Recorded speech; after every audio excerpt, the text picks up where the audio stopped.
High friends, how are you? I hope all are you fine. আজকের এই part 3 ভিডিওটি হচ্ছে দশম শ্রেণী গণিতের প্রথম অধ্যায় অ্যাকচুয়াল বিশিষ্ট দ্বিঘাত সমীকরণের কোষে দেখি 1.1 থেকে। এই অধ্যায়ের সমস্ত অঙ্কগুলিকে আমি 4টি ভিডিওতে কমপ্লিট করব ইনশাল্লাহ। এর আগে পার্ট 1 এবং পার্ট 2তে আমি প্রায় 14টি অঙ্ক সমাধান করেছি। সেই অঙ্কগুলি আপনারা যদি দেখতে চান তাহলে ডিসক্রিপশন বক্সে তার লিঙ্ক আপনারা পেয়ে যাবেন। তো চলুন আর দেরি না করে শুরু করব আজকের এই গুরুত্বপূর্ণ পার্ট।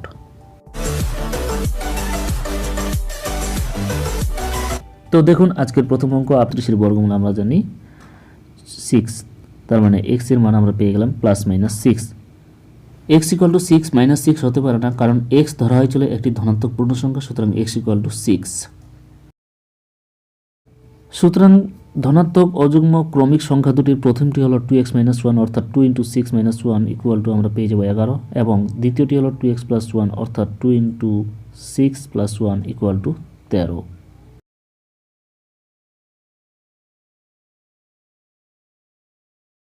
এবার পরবর্তী 5-এর 3 নম্বর অঙ্কের বিবৃতি বলছে দুটি ক্রমিক সংখ্যার বর্গের সমষ্টি হবে 317। এই বিবৃতি থেকে আমরা গঠন করব অ্যাকচুয়াল বিশিষ্ট দ্বিঘাত সমীকরণ। সংখ্যা দুটির প্রথমটি যদি আমরা x ধরে নিই তাহলে পরেরটি হবে x + 1, আর বলে দিয়েছি তাদের বর্গের সমষ্টি হবে 317 অর্থাৎ x² + x + 1 এর স্কোয়ার = হবে 313, বা x² প্লাস এখানে আমরা যদি a + b তার স্কোয়ার আকারে ভেঙে নিই তাহলে হবে x² + 2x + 1 = 313, বা x² যোগ করলে 2x² + 2x + 1 317, বাম দিকে নিয়ে আসলে -317, ডান দিকে 0, বা 2x² + 2x - 312 = 0।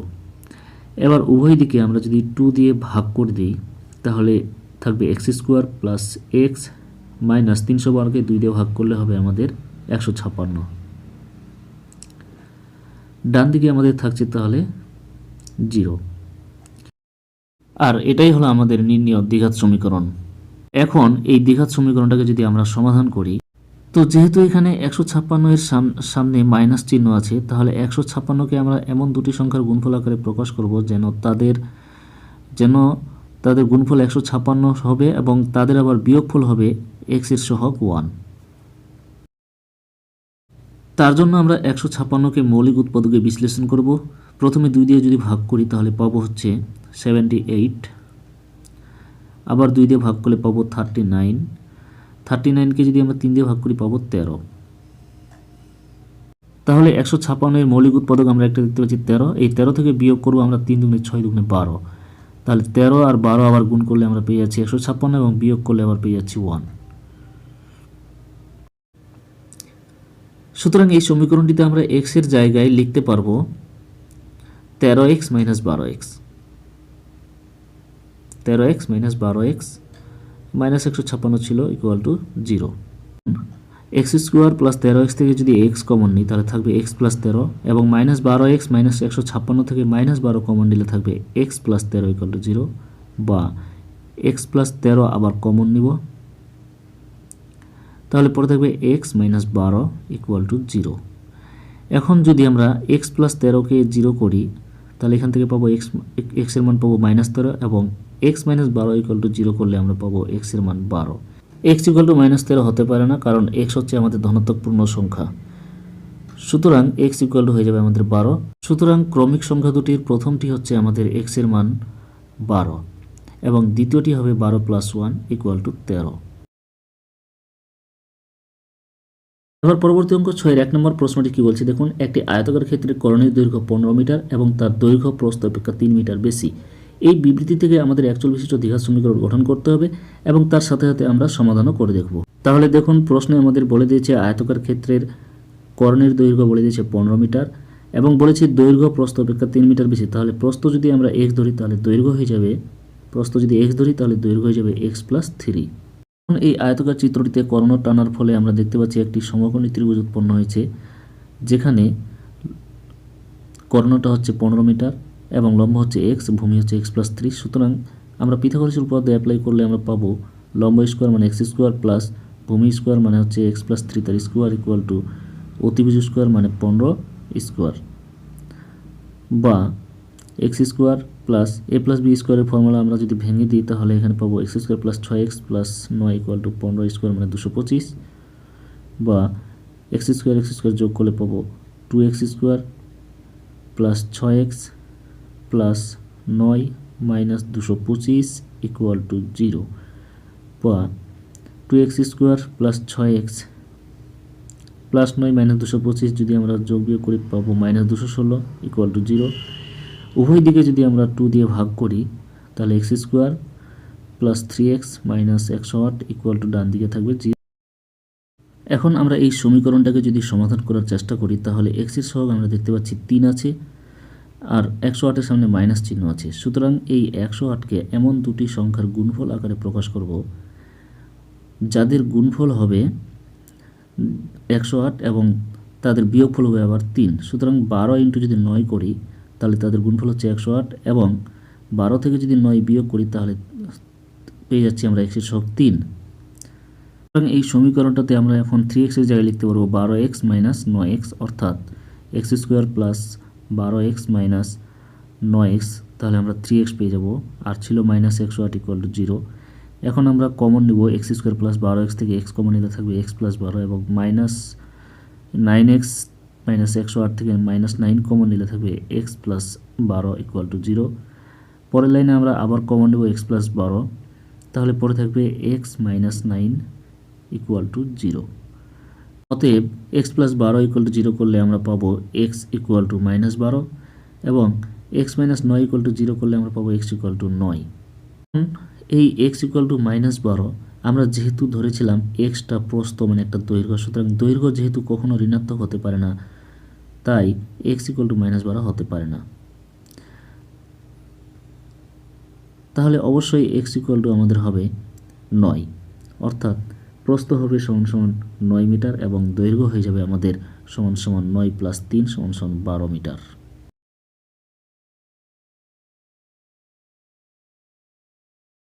পরবর্তী প্রশ্ন 6 নম্বর অঙ্কটা দেখুন কি বলেছে। এক ব্যক্তি 80 টাকায় কয়েক কিগ্রা চিনি ক্রয় করলেন। যদি ওই টাকায় তিনি আরও 4 কিগ্রা চিনি বেশি পেতেন তবে তার কিগ্রা প্রতি চিনির দাম 1 টাকা কম হতো।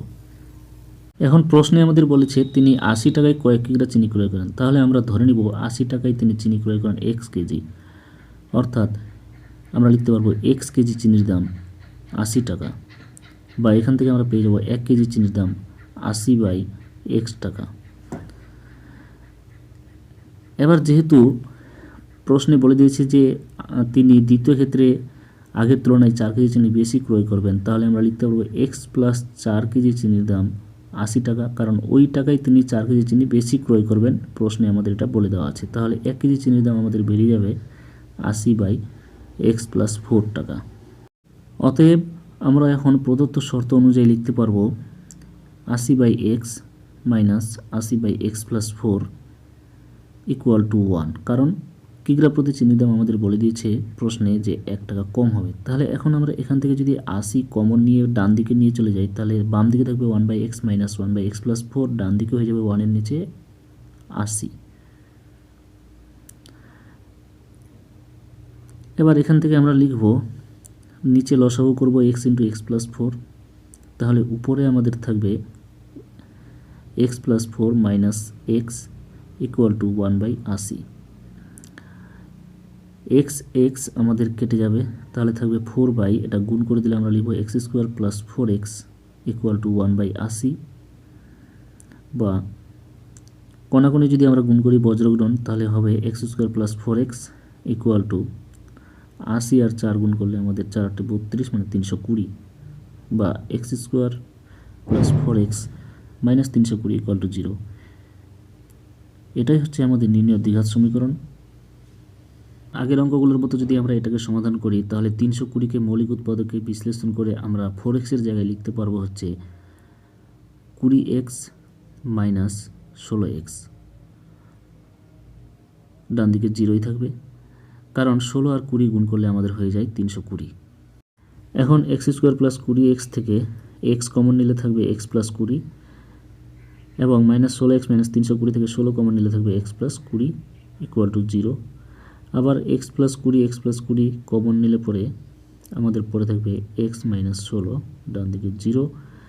সুতরাং x প্লাস 20 যদি আমরা 0 করি দুটো রাশির গুণফল ইকুয়াল টু 0 হলে প্রত্যেকটা সেপারেটভাবে যে কোনো একটা 0 হয়। সুতরাং এক্স প্লাস 20 0 করলে আমরা পাবো এক্স ইকুয়াল টু -20 এবং এক্স মাইনাস 16 ইকুয়াল টু 0 করলে আমরা পাবো এক্সের মান 16।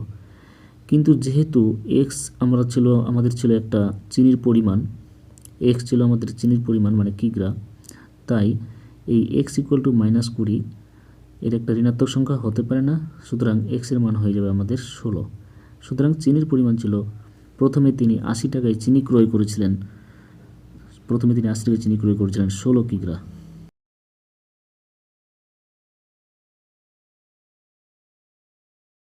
তো বন্ধুরা, ভিডিওটি যদি ভালো লেগে থাকে তাহলে লাইক দেবেন, বন্ধুদের মাঝে শেয়ার করবেন এবং আমার এই ইউটিউব চ্যানেলকে সাবস্ক্রাইব করবেন। ততক্ষণে সকলকে খোদা হাফেজ, ভালো থাকবেন, সুস্থ থাকবেন, দেখা হবে আবার নেক্সট ভিডিওতে।